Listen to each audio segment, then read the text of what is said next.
வணக்கம். செய்திச் சுருக்கம். வெள்ள பாதிப்புக்கு நிதி தமிழகத்துக்கு எத்தனை கோடி? சென்னை, காஞ்சிபுரம், செங்கல்பட்டு, திருவள்ளூரில் 2023 டிசம்பரில் மிக்ஜாம் புயல் காரணமாக வெள்ளப்பெருக்கு ஏற்பட்டது. கடந்த ஆண்டு டிசம்பர் 17, 18ஆம் தேதிகளில் தென் மாவட்டங்களில் பெய்த பெருமழை காரணமாக நெல்லை, தூத்துக்குடி, தென்காசி, கன்னியாகுமரி மாவட்டங்கள் கடுமையாக பாதிக்கப்பட்டன.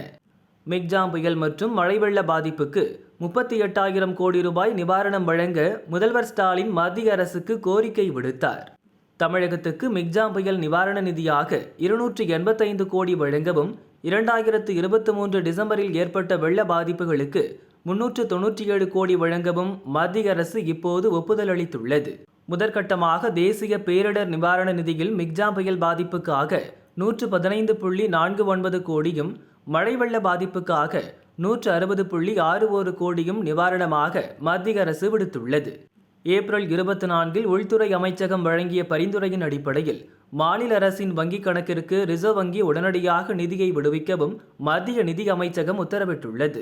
கர்நாடகத்தில் வறட்சி நிவாரணம் கோரி காங்கிரஸ் போராட்டத்தை முன்னெடுத்த நிலையில் 3,498 கோடி நிதி தர ஒப்புதல் அளிக்கப்பட்டுள்ளது. முதற்கட்டமாக 3,454 கோடியை மத்திய அரசு விடுவித்துள்ளது. தமிழகத்தை வஞ்சிக்கும் மத்திய அரசு EPS. தமிழகத்துக்கு மழை வெள்ள பாதிப்பு உட்பட எதற்கும் மாநில அரசு கேட்ட நிதியை மத்திய அரசு கொடுப்பதே இல்லை. தமிழகத்தை மத்திய அரசு வஞ்சிக்கிறது என அதிமுக பொதுச் செயலாளர் பழனிசாமி குற்றம் சாட்டியுள்ளார். சேலத்தில் செய்தியாளர்களை சந்தித்த அவர், காங்கிரஸ் கட்சியும் மத்தியில் ஆட்சியில் இருந்தபோது கேட்ட நிதியை கொடுத்தது இல்லை. அதிமுக ஆட்சியில் இருந்தபோதும் நாம் கேட்ட நிவாரண நிதியை மத்திய அரசு விடுவிக்கவில்லை. திமுக ஆட்சியில் குறைகள் இல்லாத துறையே இல்லை என்றும் தெரிவித்தார். கோவை கார் வெடிப்பு வழக்கு கூடுதல் குற்றப்பத்திரிகை தாக்கல். கோவை உக்கடம் கோட்டைமேடு சங்கமேஸ்வரர் கோவில் அருகே 2022ஆம் ஆண்டு அக்டோபர் மாதம் 23ஆம் தேதி நடந்த கார் வெடிவிபத்து சம்பவம் தொடர்பாக தற்போது வரை 14 பேர் கைது செய்யப்பட்டுள்ளனர். கைது செய்யப்பட்ட நபர்கள் தொடர்பாக ஏற்கனவே 2 குற்றப்பத்திரிகைகளை தேசிய புலனாய்வு முகமை பூந்தமல்லி கோர்ட்டில் தாக்கல் செய்துள்ளது. இந்நிலையில் கடைசியாக கைது செய்யப்பட்ட போத்தனூர் மதீனா அவென்யூ பகுதியைச் சேர்ந்த தாகா நசீர் என்பவர் மீது தேசிய புலனாய்வு முகமை அதிகாரிகள் 3வது கூடுதல் குற்றப்பத்திரிகை தாக்கல் செய்தனர். இதுகுறித்து தேசிய புலனாய்வு முகமை சார்பில் வெளியிடப்பட்ட அறிக்கையில் 2019ஆம் ஆண்டு தடை செய்யப்பட்ட இயக்கங்களின் கொள்கைகளை பரப்பியதற்காக கைது செய்யப்பட்ட முகமது அசாருதீனின் கைதுக்கு எதிராக இந்த கார் வெடிவிபத்து திட்டமிடப்பட்டுள்ளதாகவும், இந்த திட்டத்தின் தலைவராக உமர் ஃபரூக் என்பவர் செயல்பட்டு ஜமைசா முஃபின், தாதா நசீர் உள்ளிட்டவர்களை தேர்ந்தெடுத்ததாகவும், இவர்கள் அனைவரும் சத்தியமங்கலம் காப்பு காட்டின் ஒரு பகுதியில் கூடி தடை செய்யப்பட்ட இயக்கத்தின் கொடியினை நட்டு பிரகடனம் செய்ததாகவும் தெரிவிக்கப்பட்டுள்ளது. மேலும் கார் வெடிவிபத்து ஒரு வாரத்திற்கு முன்பு உயிரிழந்த ஜமைசா முஃபினின் வீட்டிற்கு சென்று திட்டமிட்டதாகவும், இவர்களது நோக்கம் இந்திய அரசுக்கு எதிராக போர் தொடுப்பது எனவும் தேசிய புலனாய்வு முகமையின் அறிக்கையில் குறிப்பிடப்பட்டுள்ளது. ஒரே இடத்தை தேர்வு செய்த ஸ்டாலின், அண்ணாமலை. லோக்சபா தேர்தல் பிரச்சார சுற்றுப்பயணம் முடித்த முதல்வர் ஸ்டாலின் ஏப்ரல் 29 முதல் மே 4 வரை கொடைக்கானலில் குடும்பத்துடன் ஓய்வெடுக்க உள்ளார். மாவட்ட நிர்வாகம் சார்பில் நடந்த இதற்கான முன்னேற்பாடுகள் இதை உறுதிப்படுத்தியுள்ளது. ஸ்டாலின் மாலத்தீவுக்கு சென்று ஓய்வெடுப்பதாக தகவல் வெளியான நிலையில் கொடைக்கானல் செல்கிறார்.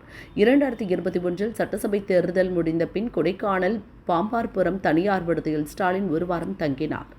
தேர்தலில் வெற்றி பெற்று தமிழக முதல்வர் ஆனார். இப்போது லோக்சபா தேர்தலிலும் ஜெயிக்க சென்டிமெண்டாக கொடைக்கானலில் தங்க உள்ளதாக கூறப்படுகிறது. 1500 போலீசார் பாதுகாப்பு பணியில் ஈடுபட உள்ளனர். அதே நேரம் பிரச்சார பயணத்தை முடித்துவிட்டு பாஜக மாநில தலைவர் அண்ணாமலையும் நேற்று முன்தினம் முதல் பாம்பார்புரம் தனியார் விடுதியில் குடும்பத்தினருடன் ஓய்வில் உள்ளார். திமுக அமைச்சர்கள் சாத்தூர் ராமச்சந்திரன், தங்கம் தென்னரசு உள்ளிட்டோரும் கொடைக்கானலில் முகாமிட்டுள்ளனர். OBC மக்கள் ஒதுக்கீட்டை மதம் பெயரில் பிடுங்க சதி. காங்கிரஸ் திட்டம் இதுதான். பீகார் மாநிலம் அராரியா பிரச்சார கூட்டத்தில் பிரதமர் மோடி பேசினார். காங்கிரஸ் மீது பகிரங்கமான குற்றச்சாட்டுகளை அடுக்கினார். மதத்தின் பெயரால் புறவாசல் வழியாக OBC மக்களின் உரிமையை பறிக்க காங்கிரஸ் சதி செய்வதாக மோடி சொன்னார்.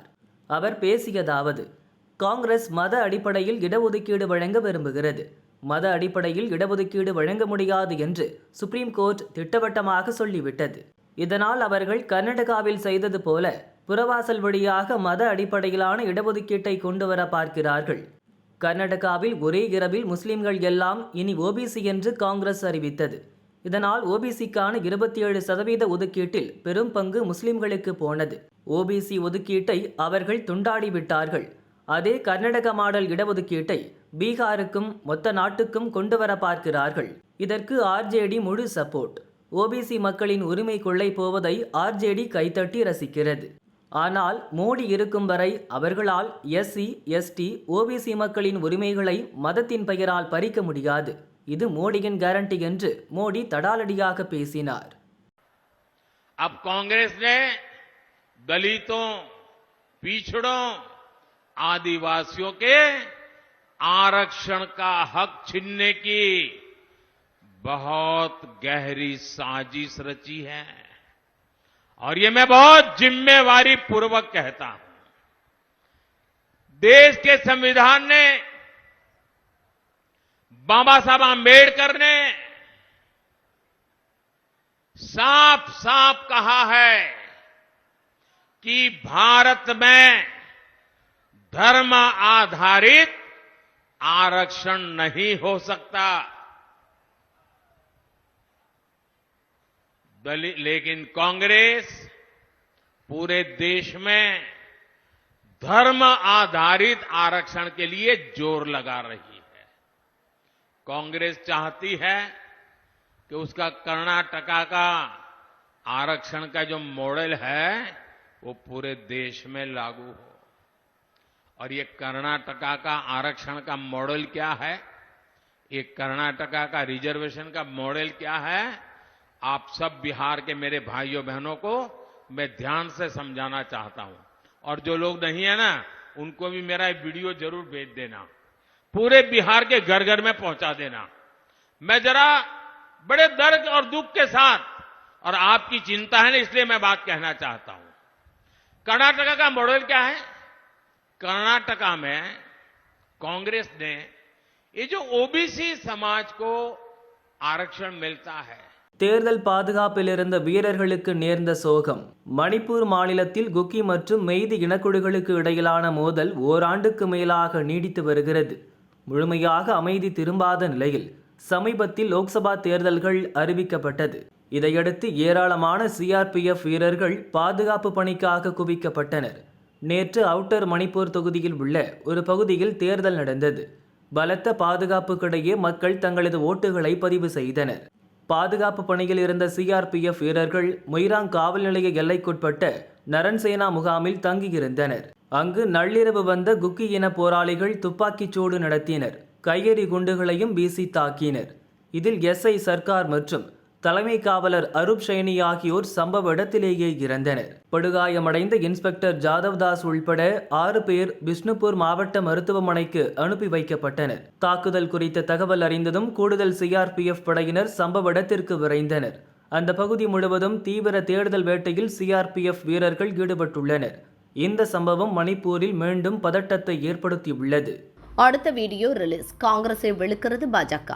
காங்கிரஸ் தேர்தல் அறிக்கையில் முஸ்லிம்களுக்கு முன்னுரிமை உள்ளதாகவும் எஸ்சி, எஸ்டி, ஓபிசி பிரிவினருக்கான இடஒதுக்கீட்டை பறித்து முஸ்லிம்களுக்கு வழங்க காங்கிரஸ் திட்டமிட்டுள்ளதாகவும் பாஜக குற்றம் சாட்டி வருகிறது. இது தொடர்பாக மன்மோகன் சிங் பிரதமராக இருந்தபோது பேசிய வீடியோ ஒன்றை சமீபத்தில் பாஜக வெளியிட்டது. லோக்சபா தேர்தல் நடந்து வரும் சூழலில் இது பெரும் பேசுபொருளாக மாறியது. இந்த சூழலில் மன்மோகன் 2009 பேசிய மற்றொரு வீடியோவை இப்போது பாஜக வெளியிட்டுள்ளது. The same thing. I said minorities, particularly the Muslim minorities, if they are poor, they have prior claims on the resources of the country. I used the word all for all minorities, and I added for mayor, particularly Muslim minorities, if they are poor, they have a prior right on the resources of the country. I stand by that. சிறுபான்மையினருக்கு குறிப்பாக ஏழை முஸ்லிம்களுக்கு நம் நாட்டின் வளங்களில் முன்னுரிமை அளிக்கப்பட வேண்டும். நாட்டின் வளங்கள் என்று வரும்போது அதன் முதல் உரிமை முஸ்லிம்களுக்கே உள்ளன என அவர் பேசியுள்ளார். முஸ்லிம்களுக்கு முன்னுரிமை அளிப்பது காங்கிரஸ் கட்சியின் தெளிவான கொள்கை என நாங்கள் கூறியது மீண்டும் ஒரு முறை நிரூபணமாகியுள்ளது. இடஒதுக்கீடு முதல் நாட்டின் வளங்கள் வரை அனைத்திலும் முஸ்லிம்களுக்கு முன்னுரிமை அளிக்கும் காங்கிரஸ் மனநிலைக்கு இது சிறந்த உதாரணம் என பாஜகவினர் கூறி வருகின்றனர். பாஜக தேசிய தலைவர் நட்டா கூறுகையில், कांग्रेस और इंडी गठबंधन का हिडन एजेंडा, छुपा हुआ एजेंडा है कि एससी, एसटी और ओबीसी का हक छीन कर मुस्लिमों को देना। कांग्रेस कहती है कि देश के संसाधनों पर पहला हक मुसलमानों का है, जबकि प्रधानमंत्री श्री नरेंद्र मोदी जी कहते हैं कि देश के संसाधनों पर पहला हक गरीबों का है। दिसंबर 2006 को नेशनल डेवलपमेंट काउंसिल को संबोधित करते हुए प्रधानमंत्री मनमोहन सिंह ने कहा था, और मैं याद दिलाना चाहता हूं कि we will have to devise innovative plans to ensure that minorities, particularly the Muslim minority, are empowered to share equitably in the fruits of development. They must have the first claim on resources. Manmohan Singh ji ने यह बयान गलती से नहीं दिया था, बल्कि जानबूझकर दिया था, क्योंकि अप्रैल 2009 में फिर से मनमोहन सिंह ने मुंबई में प्रेस कॉन्फ्रेंस के दौरान एक प्रश्न के जवाब देते हुए फिर अपने बयान को सही ठहराया और कहा कि माइनॉरिटीज का, खासकर मुस्लिमों को प्रायोरिटी मिलनी चाहिए और उनको संसाधनों, देश के संसाधनों पर पहला हक होना चाहिए। सच्चर कमेटी की रिपोर्ट के माध्यम से गलत बयानी की गई और मुसलमानों की हालत दलितों से भी खराब है, ये कहा गया। मतलब यह है कि कांग्रेस पहले से ही आधार बना रही थी कि येन केन प्रकारेण मुस्लिम को एससी, अनुसूचित जाति घोषित कर मुसलमानों को एससी आरक्षण की वैधता दिला दी जाए। कांग्रेस की एससी, एसटी और ओबीसी के अधिकारों पर डाका डालने की यह आदत बहुत पुरानी है। यहां तक कि बाबा साहब भीमराव अंबेडकर ने 27 अक्टूबर 1951 को कहा था कि पिछले 20 वर्षों में पंडित नेहरू ने 2000 भाषण दिए हैं, लेकिन उन्होंने एक बार भी अनुसूचित जाति के कल्याण के बारे में बात नहीं की है। इससे आप अंदाजा लगा सकते हैं कि कांग्रेस पार्टी को हमारे लोगों के प्रति कितनी सहानुभूति है। पंडित नेहरू हमेशा मुसलमानों के पक्ष में रहते हैं।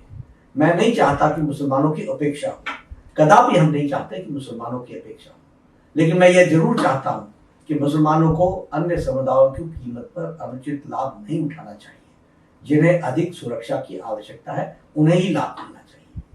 कांग्रेस ने राष्ट्रीय धार्मिक और भाषाई अल्पसंख्यक आयोग का गठन कर यह साजिश रची कि मुसलमानों में भी जाति है, इसलिए उनमें भी एससी माना जाए और एससी लिस्ट में आरक्षण दिया जाए। कोई एससी अगर धर्म बदलकर मुसलमान बनता है तो उसका एससी दर्जा बना रहे। साथ ही ओबीसी के 27% से 6% काट कर मुसलमानों को आरक्षण दिया जाए।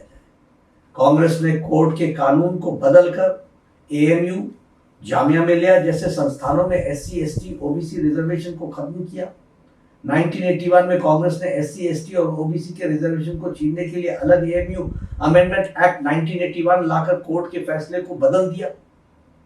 कांग्रेस सभी जातियों को ओबीसी यानी सामाजिक और शैक्षणिक रूप से पिछड़ा बता रही है। कांग्रेस ने आंध्र प्रदेश में 4 बार मुस्लिम रिजर्वेशन को इंप्लीमेंट करने की कोशिश की। सुप्रीम कोर्ट के इंटरवेंशन के कारण कांग्रेस सरकार इसे लागू नहीं कर पाई। 2009 में लोकसभा इलेक्शन में अपने मैनिफेस्टो को कांग्रेस ने जॉब और एजुकेशन में मुसलमानों को नेशन वाइड रिजर्वेशन देने की प्रॉमिस किया था। कांग्रेस चाहती थी कि ओबीसी रिजर्वेशन के अंदर मुस्लिम के लिए अलग से सब कोटा हो। எஸ்சி, எஸ்டி உள்ளிட்ட பட்டியலினத்தவர் ஓபிசி எனப்படும் இதர பிற்படுத்தப்பட்ட சமூகத்தினரின் இடஒதுக்கீட்டை பறித்து அதை முஸ்லிம்களுக்கு வழங்குவதே காங்கிரஸ் மற்றும் இண்டி கூட்டணியினரின் மறைமுக கொள்கை. நாட்டின் வளங்கள் மீதான முதல் உரிமை முஸ்லிம்களுக்கே என காங்கிரஸ் கூறுகிறது. அது ஏழைகளுக்கு சொந்தமானது என பிரதமர் மோடி கூறுகிறார். 2009 மும்பையில் நடந்த செய்தியாளர்கள் சந்திப்பில் முன்னாள் பிரதமர் மன்மோகன் இதை கூறியுள்ளார். அதை வாய்த்தவறி அவர் கூறவில்லை, வேண்டுமென்றே திட்டமிட்டு தன் கருத்தை வலியுறுத்தியுள்ளார். சச்சார் கமிட்டி தாக்கல் செய்த அறிக்கையில் தலித்களை விட முஸ்லிம்கள் மிக மோசமான நிலையில் இருப்பதாக பொய்யான தகவல் தெரிவிக்கப்பட்டுள்ளது. இதன் வாயிலாக முஸ்லிம்களை எஸ்சி பிரிவில் சேர்க்கவும் அவர்களுக்கு கிடைக்கும் சலுகைகளை முஸ்லிம்களுக்கு வழங்கவும் காங்கிரஸ் அடித்தளத்தை அமைத்துள்ளது எனவும் நட்டா கூறினார். பேரன் மீது தாத்தாவும் பகீர் புகார், ஆயுதப்படைக்கு மாறினார் எஸ்ஐ. பெரம்பலூர் மாவட்டம் கட்டராங்குளத்தைச் சேர்ந்தவர் குழந்தைவேல், வயது 68, அரிசி ஆலை நடத்தி வந்தார். குழந்தைவேலின் மகன் சக்திவேல், வயது 34, திருமணமாகி குடும்பத்துடன் சேலம் மாத்தூரில் வசிக்கிறார். சக்திவேல் 2 வருடமாக சொத்து பிரித்து தரும்படி தந்தையிடம் அடிக்கடி தகராறு செய்து வந்துள்ளார். பிப்ரவரி 16 தந்தை வீட்டிற்கு சென்ற சக்திவேல் குழந்தைவேலை கொடூரமாக தாக்கியுள்ளார். தாக்குதல் தொடர்பான புகாரின் பேரில் கைகளத்தூர் போலீசார் வழக்கு பதிவு செய்தனர். பின் தந்தை மகன் இடையே சமாதானம் ஏற்பட்டு வழக்கு திரும்ப பெறப்பட்டது. இந்த சூழலில் கடந்த 18இல் குழந்தைவேல் வீட்டில் திடீரென இறந்து கிடந்தார். இயற்கை மரணம் என இறுதி சடங்குகள் முடிந்த சூழலில் சக்திவேல் தந்தையை தாக்கிய வீடியோ சோசியல் மீடியாவில் வைரலானது.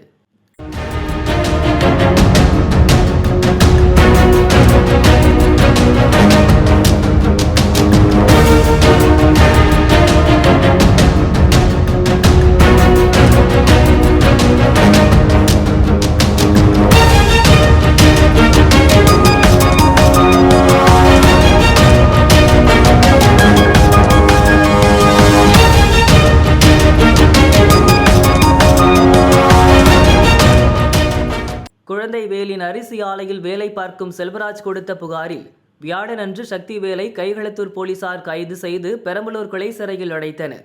இந்த சூழலில் குழந்தைவேலின் 90 வயது தந்தை அத்தியப்பனும் பேரன் சக்திவேல் தன்னை தகாத வார்த்தையில் திட்டி கொலை மிரட்டல் விடுத்ததாக புகார் அளித்துள்ளார்.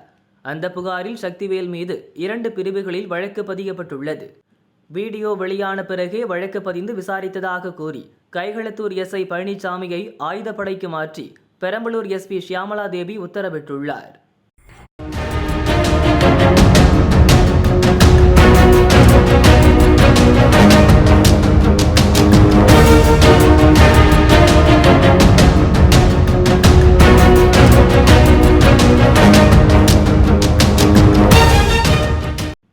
எங்களையே மிரட்டுறீங்களா? நாங்க யார் தெரியுமா? திருவாரூர் மாவட்டம் திருத்துறைப்பூண்டி அருகே மீனாட்சி வாய்க்கால் பகுதியைச் சேர்ந்தவர்கள் அரவிந்த் மற்றும் ஹரிராஜ் இரவு கோவில் நிகழ்ச்சி ஒன்றில் ட்ரம்ஸ் வாசித்துவிட்டு மது போதையில் வீடு திரும்பினர். பைக்கில் சென்ற அவர்கள் நிலை தடுமாறி விழுந்து காயம் ஏற்பட்டது. இரவு 2 மணியளவில் சிகிச்சைக்காக திருத்துறைப்பூண்டி அரசு ஹாஸ்பிட்டலுக்கு சென்றனர். அங்கு டாக்டர்கள் இல்லாததால் ஆத்திரமடைந்தனர். ஹாஸ்பிட்டலில் இருந்த டிஞ்சரை அவர்களே காயத்தில் ஊற்றிக்கொண்டு கத்தி ரகளையில் ஈடுபட்டனர். அங்கு வந்த போலீஸ் இளைஞர்களை தட்டி கேட்டார். அதற்கு அரவிந்த் தகாத வார்த்தைகளால் போலீஸை திட்டியதுடன் கடும் வாக்குவாதத்தில் ஈடுபட்டு அவரை அடிக்க பாய்ந்தார்.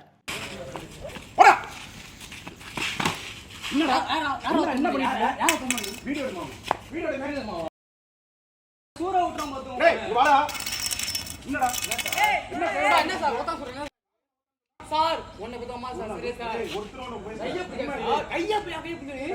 கைய பிடிக்கணே காய அடி போட்டு சரியா வந்தா பாத்துக்கோ எல்லாம் வந்திருக்க மாட்டேன் சரியா